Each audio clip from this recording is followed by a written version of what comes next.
কাটা দাড়ি ছাটা দোনোটা কবিরা গুনাহ সমান কবিরা গুনাহ।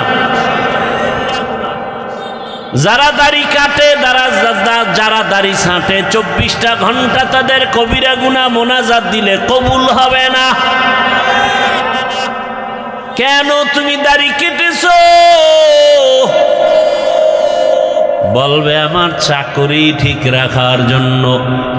তার মানে ওই লোকটার ঈমান এত দুর্বল যে চাকরি না করলে মনে হয় না খাইয়া মরে যাব। ও বান্দা তাকায়া দেখো, গর্তের পিপিলিকার খানা কে দেন? জবান খুলে বলেন কে? উড়ন্ত পাখির খানা কে দেন? নদীর ভেতরের মাছের খানা কে দেন? জঙ্গলের ভেতরের প্রাণীর খানা কে দেন?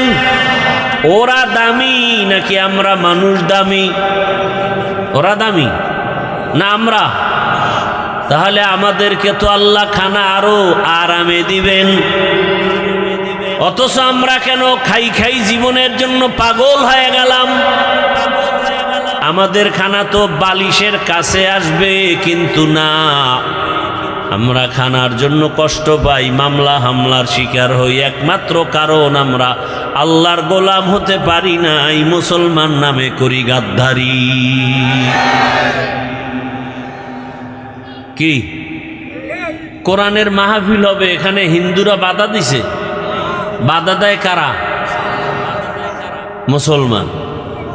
যে এখানে ওয়াজ হতে পারবে না, মুসলমান বাধা দেয়। কত বড় নিকৃষ্ট জানোয়ার! আল্লাহ হেদায়েত দান করুন। রিজিকের মালিক কে? ইয়া আইয়ুহান নাস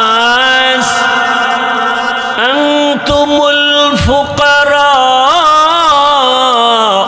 ইলাল্লাহ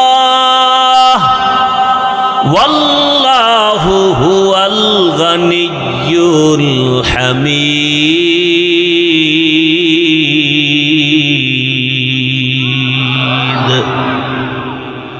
আল্লাহ তাআলা বলেন, দুনিয়ার মানুষ তোমরা সবাই ফকির, ধনী কে?